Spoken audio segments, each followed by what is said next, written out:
حضرت یہی تو میرے پیغام تھے، یہی تو میرے قاصد تھے کہ میں آپ کے پاس آ رہا ہوں۔ حضرت آپ کے محلے میں جب میں نے فلاں بوڑھے کی روح نکالی تھی، فلاں نوجوان اور بچے کی روح نکالی تھی، میں صرف ان کی روح نکالنے نہیں آیا تھا، میں یہ بھی بتانے آیا تھا کہ آج ان کی باری ہے، کل آپ بھی تیار ہو جائیں۔ تو میرے بھائیو، ایسا نہ ہو کہ تم گناہوں میں ڈوبے رہو اور اچانک موت کا فرشتہ آ جائے اور توبہ کا ایک لفظ بھی نہ کہہ سکو، توبہ کا دروازہ پھر ہمیشہ کے لیے بند ہو جائے۔ اور اگر تم ان 3 گناہوں میں سے کسی ایک گناہ میں بھی پھنس گئے تو سن لو میرے بھائیو، پھر نہ تمہارے آنسو کام آئیں گے، نہ دعائیں کام آئیں گی، نہ قرآن کام آئے گا، نہ کفن کام آئے گا۔ وہ رب جو ماں سے 70 گناہ زیادہ محبت کرتا ہے، وہ بھی ان 3 گناہوں پر اپنی رحمت روک لیتا ہے۔ اتنا بڑا رب، اتنی بڑی رحمت کرنے والا رب، لیکن جب ان 3 گناہوں کا نام آتا ہے نا، اپنی رحمت روک لیتا ہے، وہ بھی معافی کا دروازہ بند کر دیتا ہے۔ اب بتاؤں گا کہ وہ 3 گناہ کون سے ہیں، فیصلہ کر لو۔ جوانی ہے، طاقت ہے، ہمت ہے۔ اگر ہمت ہے تو پھر اللہ کو مان لو، ہمت ہے تو پھر اللہ کی مان لو، ورنہ کل قبر تمہیں ایسے دبوچے گی، ایسے دبوچے گی جیسے شکار کو درندہ نوچتا ہے۔ میرے رسول کریم صلی اللہ علیہ وسلم نے فرمایا، صحابہ 3 گناہوں سے اللہ تعالیٰ سخت نفرت کرتا ہے۔ یہ وہ گناہ ہیں جو زمین کو ہلا دیتے ہیں، آسمان کے فرشتے کانپ اٹھتے ہیں اور رب کا غضب بھڑک اٹھتا ہے۔ یہ وہ گناہ ہیں جن کی بدبو عرش تک جاتی ہے اور اللہ اپنی رحمت کے دروازے بند کر دیتا ہے۔ یہ وہ گناہ ہیں جو انسان کو غربت کی دلدل میں اس طرح پھنساتے ہیں کہ باہر نکلنے کو کوئی راستہ ہی نہیں ملتا۔ جوانو، اگر رب کسی چیز سے سخت نفرت کرے تو سمجھ لو وہ چیز تمہارے لیے جہنم کا دروازہ ہے۔ اگر اللہ کسی چیز سے سخت نفرت کرے، یقین کر لو وہ چیز تمہارے لیے جہنم کا دروازہ ہے۔ وہ گناہ تمہاری ہنسی چھین لے گا، سکون ختم کر دے گا، وہ تمہیں ایسی بربادی میں دھکیل دے گا جس سے تم کبھی نہیں نکل سکو گے۔ آخر وہ کون سے گناہ ہیں؟ سنیے، فرمایا پہلا گناہ، نمبر 1، ظالم کی حمایت کرنا۔ ہائے ہائے، بہت بڑا گناہ ہے ظالم کی حمایت کرنا، بجائے مظلوم کا ساتھ دینے کے ظالم کا ساتھ دینا۔ ظلم ہوتا ہوا دیکھ کر خاموش رہنا بھی ظالم کی حمایت کرنا ہے۔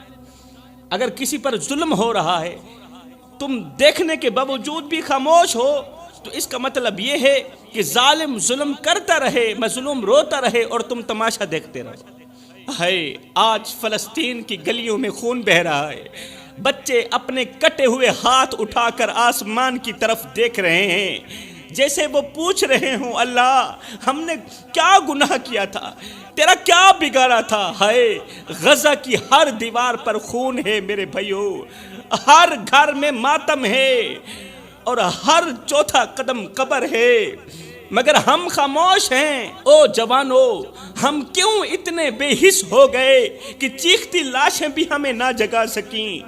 اگر ہم آج بھی نہ جاگے تو کل کی تاریخ میں ہم بزدل لکھے جائیں گے۔ اگر ہم آج بھی نہ جاگے، کل کی تاریخ میں ہم ڈرپوک لکھے جائیں گے۔ مسلمانوں، غزہ کے بچوں نے اب کھیلنا چھوڑ دیا ہے، غزہ کے بچوں نے اب مسکرانا چھوڑ دیا ہے، اب وہ صرف مرنے کے انداز سیکھ رہے ہیں۔ غزہ کی ایک بچی نے اپنی ماں سے کہا، امی اگر میں شہید ہو گئی تو آپ مجھے اپنی گود میں لے لیں گی؟ ماں نے روتے ہوئے کہا، بیٹی اب یہ گود نہیں، یہ تو قبرستان بن چکی ہے، یہ گود کہاں رہی ہے بیٹی، یہ گود تو قبرستان بن چکی ہے، میں کس کو سینے لگاؤں اور کس کو دفناؤں؟ میری گود میں تو پہلے ہی 2 شہزادے پڑے ہیں جو ہمیشہ کے لیے خاموش ہو چکے ہیں۔ دکھ اس بات کا ہے کہ ایک طرف ایک بھائی مر رہا ہے، درد اس بات کا ہے کہ ایک طرف ایک مسلمان بھائی مر رہا ہے اور دوسرا بھائی اسے اس قدر ذلیل اور رسوا ہوتا دیکھ کر بھی کہتا ہے یہ مسئلہ سیاسی مسئلہ ہے۔ بھائی پر اتنا ظلم دیکھ کر بھی، ظلم کے پہاڑ دیکھ کر بھی دوسرا بھائی یہ کہہ رہا ہے کہ یہ مسئلہ سیاسی مسئلہ ہے۔ نہیں بھائی، یہ سیاسی مسئلہ نہیں، یہ غیرت کا مسئلہ ہے، یہ انسانیت کا جنازہ ہے، کیونکہ ہماری غیرت مر گئی ہے، ہم زندہ ہو کر بھی مردہ ہو چکے ہیں، ہمارے دل اس قدر پتھر بہتر ہو گئے کہ غزہ کی لاشوں کے ڈھیر پر بھی ہم سکون کی نیند سو جاتے ہیں۔ لاشوں کے ڈھیر پر بھی جو قوم سکون کی نیند سو جائے، کیا ان کی غیرت زندہ ہوتی ہے؟ ہائے ایمان بازاروں میں بکتے رہے، سستی قیمت پر ہم نے اپنا ضمیر بیچ دیا۔ غزہ کے معصوم بچوں کے ٹکڑوں کو دیکھ کر بھی ہمارے دل نہ روئے، غزہ کے معصوم چہرے دیکھ کر بھی ہمارے دل نہ تڑپے، نہ آنکھ نم ہوئی نہ قدم لرزے۔ فلسطین کی مائیں اپنی گود خالی ہونے پر چیختی رہیں، بچوں کی لاشیں دیکھ کر چیختی رہیں، اور ہم اپنی مصروفیات میں اس قدر غرق ہو گئے کہ غزہ والوں کا حال پوچھنا بھی یاد نہ کیا۔ فرمایا سب کچھ کرنا، ظالم کا ساتھ مت دینا، مظلوم پر ظلم ہوتے ہوئے دیکھ کر خاموش مت ہونا۔ یہ اس بات کی علامت ہوگی، یہ اس بات کی علامت ہوگی کہ تم نے مظلوم کا ساتھ نہیں دیا، ظالم کی حمایت کی ہے۔ اگر تم لوگ خاموش رہے تو فرمایا سب کچھ کرنا، یہ ایک گناہ کبھی نہ کرنا۔ دوسرا گناہ، والدین کو دکھ مت دینا۔ والدین کو دکھ دینا، درد دینا، یہ بہت بڑا گناہ ہے۔ والدین کی قربانیوں کو فراموش کر دینا، یہ بہت بڑا گناہ ہے۔ یہ وہ گناہ ہے جس کی وجہ سے اللہ تعالیٰ بندے سے سخت نفرت کرتا ہے۔ جس نے ماں باپ کے سینے پر وار کیا، جس نے ماں باپ کے سینے پر وار کیا، وہ کبھی زندگی کی جنگ نہیں جیت سکا۔ اے نادان انسان، جس ماں نے 9 مہینے تجھے اپنے پیٹ میں اٹھایا، دن رات بے چینی میں گزاری، آج تو اسی کی باتوں پر چلاتا ہے۔ وہ باپ جس نے تیرے نام پر اپنی جوانی قربان کر دی، آج تو اس باپ کے آگے چلاتا ہے، اس باپ کی باتیں تجھے اچھی نہیں لگتی۔ یاد رکھ، جس نے ماں کی ممتا کو ٹھکرا دیا، اس کی قسمت خود اس پر لعنت بھیجتی ہے۔ جس نے باپ کی قربانیوں کو فراموش کر دیا، اس کی قسمت خود اس پر لعنت بھیجتی رہی۔ جس باپ نے دھوپ میں جل کر تیرے لیے سائے کا انتظام کیا، وہی باپ آج تیرے لفظوں سے جھلس رہا ہے۔ تیرے لفظ اس باپ کو تڑپا کے رکھ دیتے ہیں۔ جس طرح ماں کی ایک دعا تجھے آسمان تک پہنچا سکتی ہے نا، اسی طرح ماں کا ایک آنسو تجھے زمین کے اندر دفن بھی کر سکتا ہے، زمین کے اندر دھنسا بھی سکتا ہے۔ ماں کی آنکھ سے نکلا پانی رب کے قہر کو دعوت دیتا ہے میرے بھائیوں۔ اس لیے کبھی بھی اپنے والدین کو دکھ مت دینا۔ کتنے جوان راتوں کو ہنستے ہنستے سوئے مگر صبح قبروں میں پڑے تھے۔ اللہ کے نبی نے فرمایا، جس نے ماں باپ کو رلایا، قیامت کے دن وہ نہ اللہ کو دیکھے گا اور نہ ہی اس کے رسول کو دیکھے گا۔ جس پر رب کی نظر نہ ہو، اس کا وجود دنیا میں صرف ایک لعنت بن جاتا ہے۔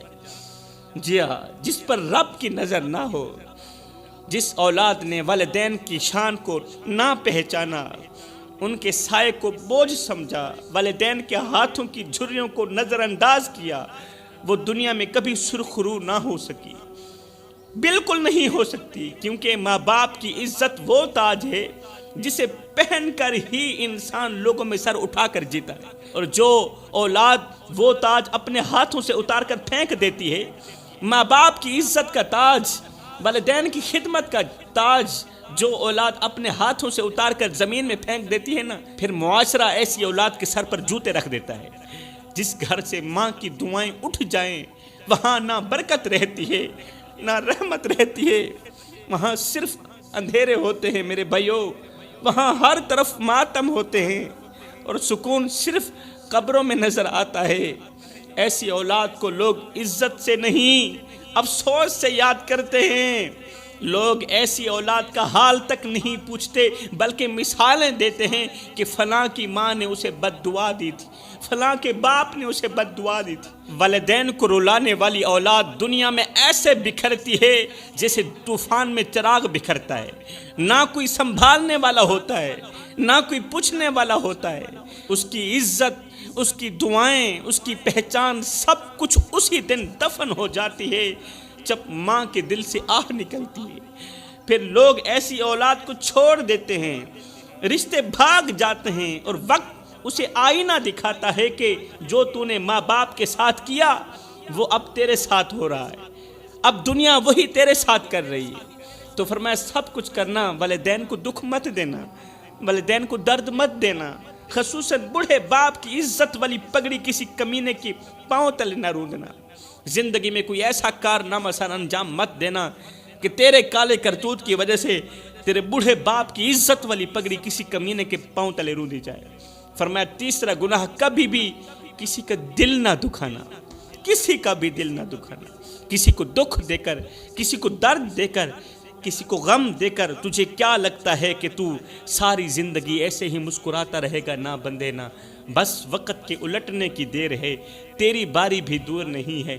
اس لیے کہ زندگی کے کسی نہ کسی موڑ پہ اپنا کیا آخر بھگت نہیں پڑتا ہے۔ میں دعا کرتا ہوں اللہ ہم ان 3 گناہوں سے جلد از جلد توبہ کرنے کی توفیق عطا فرما۔ اللہ ہم سب بھائیوں کو وہ نیک کام کرا دے جس پر تو بھی راضی ہو جائے، تیرا محبوب بھی راضی ہو جائے۔ آمین ثم آمین، وما علینا الا البلاغ المبین۔